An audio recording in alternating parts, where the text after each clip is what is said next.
Jangan berprasangka pada si introvert, ini 4 keistimewaannya. Kamu seharusnya lebih banyak berbicara dan bergaul. Kalimat ini banyak diucapkan oleh ekstrovert ke introvert. Lebih banyak daripada butiran pasir di pantai. Memang berlebihan, tetapi itulah kalimat yang terkadang menyebalkan dan mesti dihadapi oleh seorang introvert. Para ekstrovert melihat mereka sebagai suatu penyakit, sesuatu yang rusak dan harus diperbaiki. Mereka terus memberi introvert dorongan dan rasa percaya diri agar bisa tampil lebih proaktif. Namun, tunggu dulu, apa benar orang introvert membutuhkan dukungan atau nasihat tersebut? Cari tahu jawabannya di bawah ini.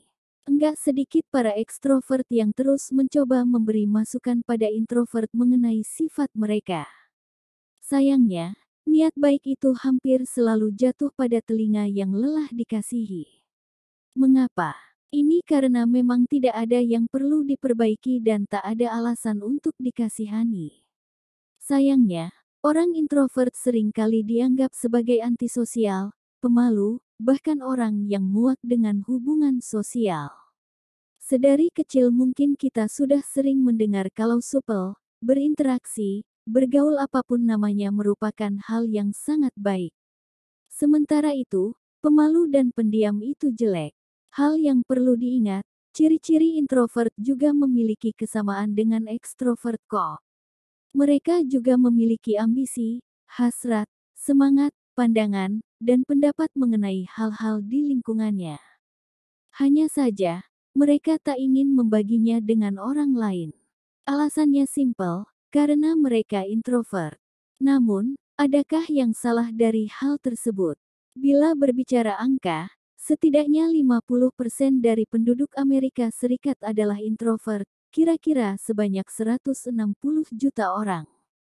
Sementara itu, diperkirakan sepertiga penduduk bumi adalah orang introvert.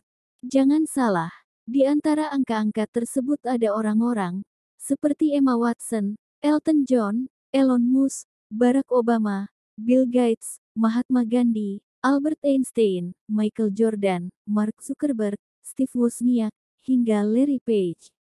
Ingat, masih banyak lagi introvert hebat dan menginspirasi seperti mereka di luar sana.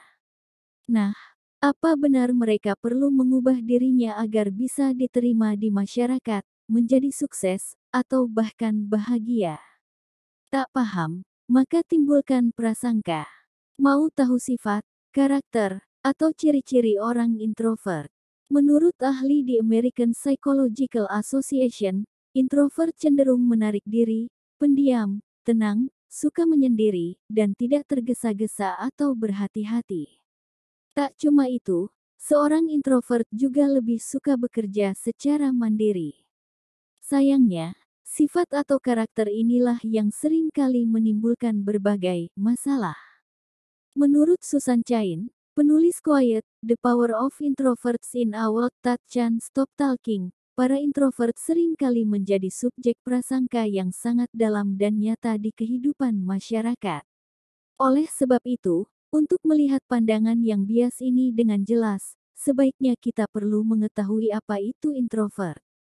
Sebenarnya, introvert berbeda dengan pemalu, sebab pemalu lebih takut terhadap pandangan atau penilaian sosial terhadap dirinya. Introvert lebih mengenai cara seseorang merespon stimulasi, termasuk stimulasi sosial. Bila ekstrovert benar-benar mengharapkan banyak sekali stimulasi, sedangkan introvert justru sebaliknya. Mereka merasa paling nyaman, hidup, dan bersemangat ketika berada di lingkungan yang sepi dan tenang. Memang tidak setiap saat dan tidak mutlak, tetapi kebanyakan orang introvert sering menginginkan kondisi tersebut. Menurut Dr. Jennifer Kahnweiler, sekaligus penulis The Introverted Leader, Building on Your Quiet Strength, introvert adalah orang-orang yang mendapatkan energi dari menghabiskan waktu sendirian. Nah, inilah masalah yang menimbulkan prasangka. Padahal, bila ingin memaksimalkan bakat, kemampuan, fokus, semangat, dan hal-hal positif lainnya, seseorang perlu menempatkan diri dalam zona stimulasi yang cocok bagi dirinya. Pertanyaannya, salahkah bila zona stimulasi yang cocok dan nyaman bagi introvert adalah lingkungan sepi dan damai? Sekali lagi, disinilah prasangka itu datang. Para ekstrovert yang tak memahami introvert dengan jelas, sering menuduh mereka sebagai orang antisosial, sombong, aneh, tidak ramah, perlu dikasihani, kesepian, atau bahkan orang yang bermasalah.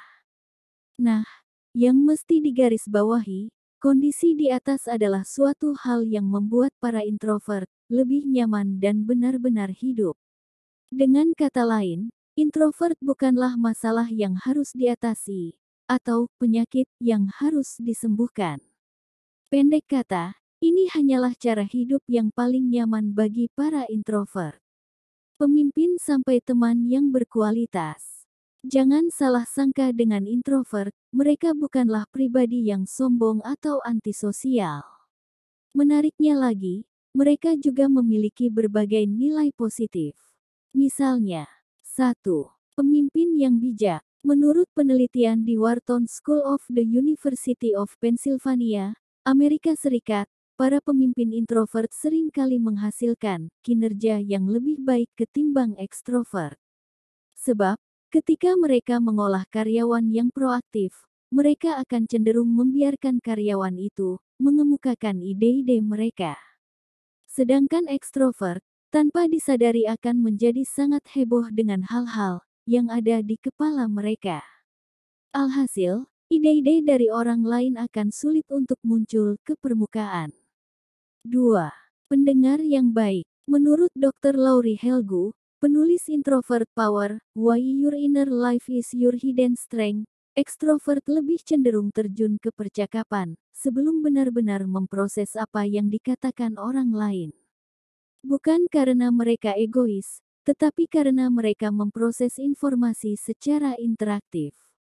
Sedangkan orang introvert sebaliknya, mereka memproses informasi secara internal.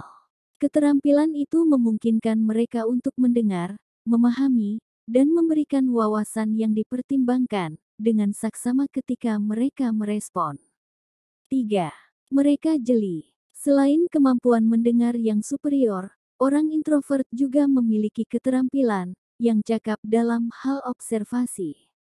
Kata Beth Buelow, penulis The Introvert Entrepreneur, amplify your strengths and create success on your own terms. Meski mereka hanya duduk diam selama rapat, sebenarnya introvert berendam dalam informasi yang disajikan dan berpikir kritis. Orang introvert biasanya juga menggunakan sifatnya yang jeli untuk membaca ruangan. Mereka lebih cenderung memperhatikan bahasa tubuh dan ekspresi wajah orang. Inilah yang membuat mereka lebih baik dalam komunikasi antar pribadi. 4. Seorang teman yang berkualitas. Alih-alih berteman dengan banyak orang yang mereka ajak bicara, banyak introvert akan memfokuskan energinya untuk memperkuat koneksi dengan orang yang sudah dikenalnya. Introvert justru akan merasa kelelahan dan terkuras energinya ketika berada di sekeliling banyak orang. Oleh sebab itu, mereka memilih teman dengan bijaksana. Singkatnya, introvert sangat pemilih tentang siapa yang akan mereka bawa ke dalam hidupnya. Nah, bila dirimu masuk ke dalam kehidupan para introvert, berarti dirimu amat berharga bagi mereka. Kualitas inilah yang membuat introvert menjadi teman setia, penuh perhatian, dan berkomitmen. Nah, sudah tahu kan ada apa di balik para introvert, dan cara hidup yang paling nyaman menurut mereka? Kesimpulannya, sama sekali tak ada yang salah dengan seorang introvert. Jadi, andaikan dirimu melihat ada seorang anak kecil di sudut kelas yang tidak terlalu banyak berpartisipasi, atau kolega yang diam 1000 bahasa dan minim peran serta, janganlah berprasangka buruk. Cobalah berpikir positif, hal istimewa apa yang akan mereka lakukan ke depannya.